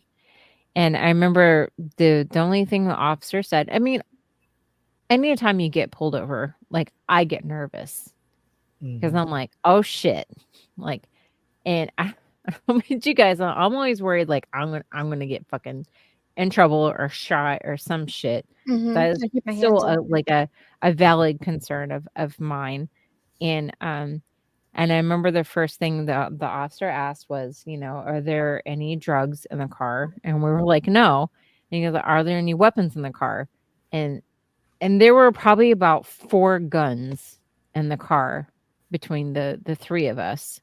Now we always followed the state I laws, agree. or whatever state you're. Yeah, we always follow the 3-step law. Like I think all of the clips were like, in the glove compartment and everything. Well, like we always try to follow the 3-step law at the very least. I agree, AD. We get nervous for very different reasons. And I don't know if police officers like take that into account. Like the people that you pull over are already nervous for whatever the reason may be. And it's It's never fun for anybody to deal with law enforcement. So I don't think asserting dominance is really necessary. Like that dominance is already there. Yeah. But it's the way that they handle the situation. Like, you've already fucking pulled me over. I get it. I did something wrong. Like, you don't have to continue. Like, dude, I'm telling you, like, watch some of these. If you guys have not watched any of these videos of these officers pulling people over, and I'm telling you, the reason why a lot of these people get away with it is, I don't know if it's just because of it being like a TikTok channel or a YouTube channel, but it progresses way further than some of the things that you've seen that we've talked about that have ended in tragedy. Mm-hmm. You know, and I'm sorry to say that a lot of the people that get away with a lot of shit are white. Yeah. They are. When I was in the I mean, when I was in the academy, we had a guard dude who his full-time job is uh Dallas Police Department. Like he's out there. And we were at lunch and he's like, when I do these things where we pull people over and the driver's nervous, or I pick up on small ticks that they're nervous or they're trying to hide something. He's like, a routine traffic stop, like my whole goal at that point is to figure out what is in his car. So I will, like, the things he was saying that he would do, I'm just like, bro, that's low key like entrap. Like, is that cool? Like in your head when you're doing that, you have no absolute proof. That's that This is verbal. That's that verbal judo that they do. Yeah, I mean it's cool, but they don't know the law. Verbal So I can judo. say I'm gonna use that, dude. Find something to get something on that person. Right. Yeah. Like, why are you like, and like I said, this person first time like, it could be somebody just got his license, right? Like just 18. Hey, got your license, driving by yourself the first time, pulled over, super nervous, like, oh no, I'm in trouble. And now you're thinking like, oh man, this dude's nervous. There must be something in his trunk. Can I look in your trunk? Can I search around? You don't need to do that. So if you have no probable cause for nothing, and if you're probable cause, like, that's it. Thank you, Eric. Yeah. That's a gotcha attitude. That's the bullshit I'm talking about. How is that serving and protecting? If the reason is speeding, and you write the citation, that's all you need to do, right? The speeding. Get you were speeding. That's why I stopped you. But hey, why are you speeding? Because you're trying to make a drug delivery. Who's in the back? Well, who's doing that? Why are you doing 55 and a 54? And just because someone exercises their right with, you can't search my vehicle without a warrant. Now I really need to get in there. And we're all looking at him at the table. Yeah. Legit, we're at the table in the middle of eating lunch, looking at this dude like, waiting for him to laugh, like, nah, I'm playing. But he was super serious. The minute they tell me I can't search, oh, I know you're hiding something. Or they're exercising their fucking right and want to get about. I'm trying to make it to the mall to get these fucking Kobe's before they sell out. And you over here giving me a fucking hard time, officer. Yep. Can I look in your trunk? Absolutely not. Can I look in your trunk? We'll swapsies. Let me see what you got. And it's not just even like police like training. I mean, even in nursing, I'm trained to like de-escalate like situations, and it's all about the words that you use and like the attitude that you have. Like, even if I have family that's being like unnecessarily aggressive, I'm like, one of the things that I'll use, I'm like, I'll tell the family, I'm like, you know what? I think we're not having really good communication right now. So we're going to take a step back and we're going to reevaluate how we're communicating. Mm-hmm. And I almost feel like it's what I tell my kids to do. Use your words. Yeah. Use your words. It's so simple. It is. You would think. I'm 46. You would think. I've been in so many confrontations where it was like, oh, you didn't fight because you're weak or this, that, whatever. It's like there's no need for fighting or it's there's ways to go around things without any type of violence or anything like that. And Law enforcement needs to understand that. And I'm not saying law enforcement doesn't understand it. There's just some people there they're just so quick to put the hand on the hip and pull out. Yeah. Look at me. I got a gun. You have to listen to me. Look, I understand there are situations where you have to do a show of force. Yes, I do. Right. But there's some situations where that's not needed. You know, it's just like Jen was saying. You get them good old boys just inside the squad, and it's like, oh, they go back to the squad bay and like, oh man, you saw how you was scared, and now you saw what I did. Yeah, you know, it happens. I mean, they're there. They're inside it. They're in the system. It's I don't know. And there's like a difference between being proud of what you do, like having pride, and being an egomaniac. Mm-hmm. And I think there's times where people borderline on the egomaniac, where they're like, you know, you do as I say. I have a gun, you know, they assert dominance. Like, you know, you can see it a lot of times. And again, I'm going back to like a lot of the videos I've seen. Like, you know, there's serving and protecting. There's it's all about the words that you choose and the way you like assert yourself. Like, you don't have to be that way. Mm-hmm.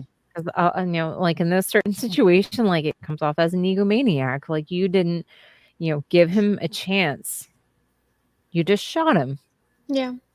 That's why you got to train to like the lowest common denominator. Like, well, I agree with you, Tay, but even still, like this to me, this person shouldn't even be a police officer. Like, if you don't know how to basically like de-escalate a situation or use a non-lethal force, that I'm hoping, I know Eric's saying is the level of ordinance, but I'm like, you don't have another method of like de-escalating? You just got your gun? If that's Florida, like that's a state thing that goes across all jurisdictions. Like, so obviously the state can do stuff enterprise wide for Florida. If this is not an example of, hey, we probably need to like get rid of that no level of ordinance and probably make a level of ordinance to where cops just can't go out there fucking like wide earth. Got a gun. Fucking, you know what I'm saying? Like Billy the Kid out here just fucking, you know, rootin' tootin', pow pow. You can just go in the saloon and be like, I just fucking shot a bank robber and shit. Like, give me a beer. You know, like that's not how shit works around here. But I don't want to poo-poo it and make it, but normally we try to stay about this time for our episodes. We don't want to go too long, but because I think like we just keep, I don't want to say talking in circles. No, I mean, the bad part about this is I like hearing everybody's perspective of it. Right. You know, the bad part is like we come here and we have thoughts and like we throw suggestions out there, like what can happen and things, but like we can't make it happen, you know. And at the end of the day, like we could just, you know, just grieve and just try to send whatever positive vibes and just try to help everybody that we know, people close to us. Like, you know, if this is affecting them some type of way, just, you know, give them a platform. Hey, hear you out. I'll share my thoughts, share your thoughts, empathize, sympathize with them, you know, just don't write people off. But I will say that Thursday when, you know, I had 3 airmen come in there and legit be worried because like, you know, BAH ain't crazy out here. So we're staying, you know, these airmen move out the dorms. They're staying in some pretty like not savory areas of Hampton, you know? So they're just like, right.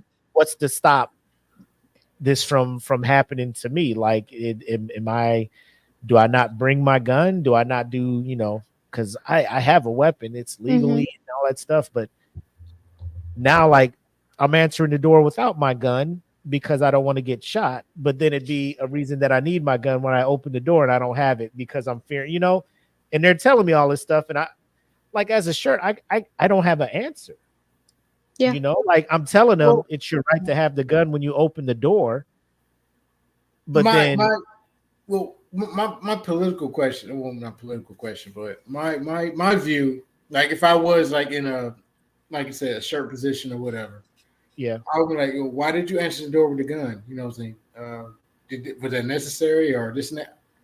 you don't know what this like you said, you know what neighborhood he's living in. You don't know Right. what he's hearing and stuff like that. Like I said, he's 23.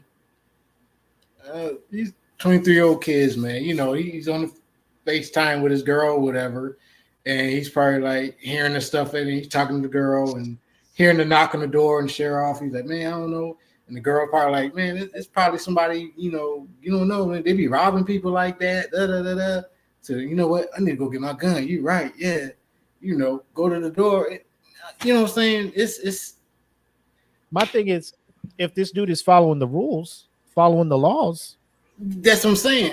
It's legally on. He's allowed to have the gun. that's all I can tell him is like, as long as you are legally allowed to have this weapon and you're doing what you're supposed to do, like I can't tell you anything different. I'm not going to tell you not to. You're not allowed. I'm yourself. not saying. I can't tell you not Eric, to. You can't say you cannot answer your door with a gun in your hand. If I go to Eric your door says, with a gun in your hand, I'm be don't like, open the door.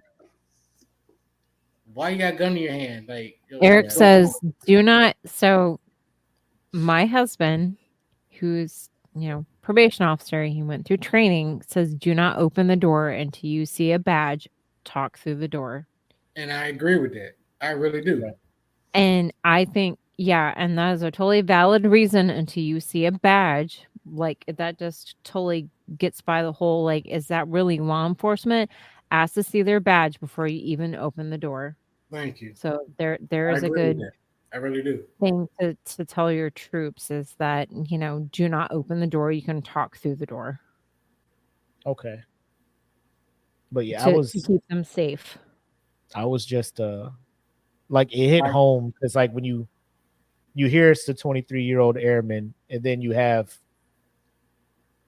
18, 19-year-old, 20-year-old airmen coming to you like shirt, they're getting us out of the dorm quick and we're in these areas,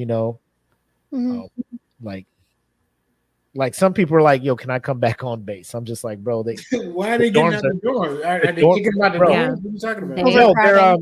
They're pretty much because the dorms here at Langley, we got 5 buildings, but the amount of people here at the amount of airmen here is high. Like the average time these people are staying in the dorms, the most senior person in the dorms probably stayed there 8 months. Out of tech school, get there 8 months, they're out. Perfect world at a perfect base. You're a senior airman with 4 years in, possibly 3.5, whatever, and then they're just like, hey man, it's time for you to move on. Yeah. Here, these cats moving out with 1 strike. I mean, don't they have like? I mean, when I was in the Air Force, I had base houses. I was married, so I don't understand the concept of the dorms. But in the Marine Corps, they had like your dorms for like non-NCOs and NCOs. Nope. And then you had staff NCO dorms. Overseas, we do quarters and stuff like that. Yeah. Overseas, we got airmen, NCO, senior NCO dorms. Yeah. Stateside, you're in the dorms, and then they're just like, "Hey, man, you're a grown up. Go get an apartment." Yeah. Because we got new airmen coming in. Like we got new people coming in. You got to get out. Yeah. And they're only getting paid so much. Out, you're only getting fucking $1,200 a month, and just because you're staying in the Hampton Roads area, like people are just like. So they really kicking people out of the base, bro, to go live out down, bro. Unless the commander or somebody comes in and is like, this person is not ready. They like, why are they not? He has $0 in his bank account, and then they'll look, bro. 100%. I was the same paycheck to paycheck. It's all good, Jedi man. It's cool. We appreciate your insight as all time, Jedi. It's well, unfortunately, it's like a topic that's going to keep coming up. Because Jedi was on a couple of other episodes with me and Black talking about it. And then it's just like it's been a while, but here we are again. And like when I hit you guys up, I think it was about 9:00 Eastern time last night. I was trying the hardest to be like. I was going to send you guys some of the articles and stuff I was going to talk about, like a funny show, like a Who's Man's, a house meeting. But We can always do that at a different time, though. That's the thing is like Yeah, this that's is what I'm now. saying. Like that's what I'm saying. Like I didn't want to come on here and be fake and ha ha ha. And the minute we hit in record, I'm just like, oh, I'm fucking like that's not what I wanted to do. You Yeah. know. So I guess No. that's the I think we were feeling the feeling benefit of yeah. that's the No, benefit of having your own show and shit. You know what I'm saying? You just do the material you want to do, Yeah. you know. But we'll go ahead and start wrapping it up. But I'll let everybody kind of give their parting shots and whatnot. So we'll start with Brian, then go to Jen, then go to Tay, and then we'll wrap up. Like I said, taking bits and pieces from from what everybody is saying throughout the conversation. Like I said, I agree with Jen and Eric when you posted that comment. Um, just because somebody's beating the door saying the police, you have to verify it. Even if you have to call the police yourself, like, hey, somebody's beating on my door saying it's the police. That's what you got to do. Besides that, yes, do I feel sorry for the guy that lost his life? I really do. Not just because, military and Air Force related and everything like that. Somebody lost his life. I'm glad to be able to come on the show and everybody's able to express themselves about the situation. I appreciate Jen's comments and I appreciate Tay's comments about it. I really do because it looks like it's just not just it's. I'm not trying to make it a race thing. I'm trying to make it a human thing, and it shouldn't happen. Another thing I want to put out there, if anybody, whenever this gets out or when people sees it, law enforcement, please check the people that you are hiring. You got to be on the job with them. You got, like I said, you got to know how to de-escalate the situation. That's the situation. That's what I saw with this whole situation was there was no de-escalation. It was I see a gun, I'm shooting. It was no split second. It was no like, let me evaluate. Is he doing anything with the gun? This and that. He just saw a gun, got scared. So if you're gonna hire scary people, man, stop doing that.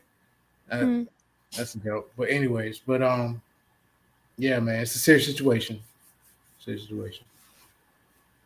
Chap, Jen. I appreciate everybody that showed up tonight. I know that Smoke Pit, you guys usually cut up on Fridays, but sometimes you guys get real, so I appreciate you having me on, even though I had reservations about it. You did. I did. I had reservations about coming on, so I appreciate you having me on. And my heart goes out to Roger and his family, and I give mad props to his mom and his family staying strong. And hope they find some good resolution to that situation. And I feel a certain way going down there and visiting this summer. So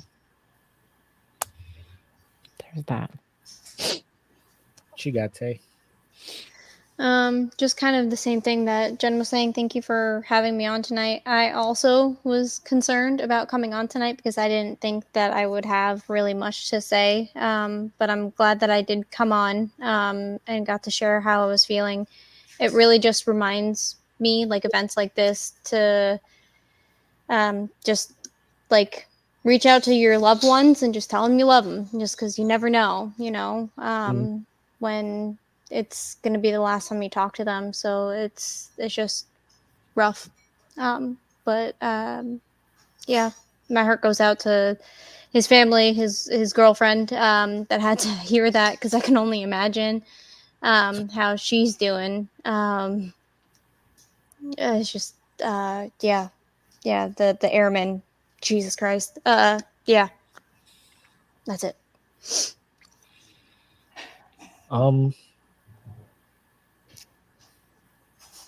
Like it sucks. Like it's one of the deaths where like I don't know them personally, but like it's affected me a certain way, Mm-hmm.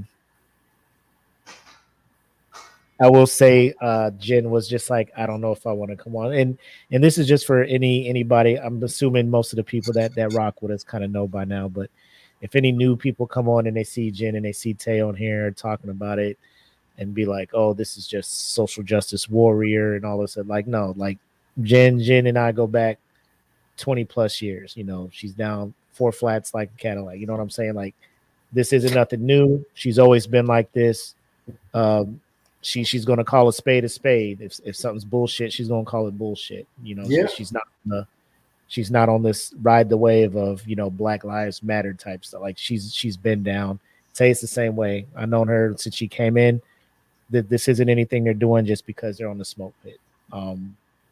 It's so if you're in the comments and that's what you're thinking about putting in there, go ahead and get rid of that, because nobody over here is going to buy that. But it does hurt. This happens, and then on Monday, you know, we'll go live in here like we do every year and do our toast and our you know, kind of shout out to Griff and Corey and Mackenzie and Michelle and you know, just ensuring that we're not letting, you know, his memory, you know, go away. So we'll be back on Monday to do that. Stand by for a time when we'll go live and let people come in and say some words. And then again, thanks for everybody who joined. Like, I was looking at the number of people viewing, the number of comments. It warmed my heart because I literally thought like the viewership would be down because we're not laughing at people. That we're not being funny, and that people be like, oh, it's kind of a down way to start the weekend. But I was noticing when we put the post in there, the feedback and people were supporting the decision to talk about this. So again, everybody here on the show and across DFPN, heart goes out to the Fortson family. And I don't know, man. Hopefully one day, you know, some changes will be made to where things like this aren't happening as often, but one can only hope. But unless anybody else has anything to add, again, like I would click the outro video, but I feel like the mood is just, we should just probably end the episode. But everybody, good night. And like Tay said, you know, call and talk to your loved ones, man, because this world is scary out here and you never know, you know. So I'm the homie Mac, aka your boy. Thanks again to my brother Brian, Jen, and Tay, the Queens of Nerdum, joining the episode and helping me talk through my feelings, because I was very confused and emotional yesterday. So I'm thinking I'm in a better headspace, but you know, it still hurts. But we gotta move and move forward. But let's not forget the stellar person and all the potential that this young man had moving forward. So thank you guys for tuning in, and hopefully next week we'll have some laughs and some jokes for you. But until then, you guys be safe and take care. Peace.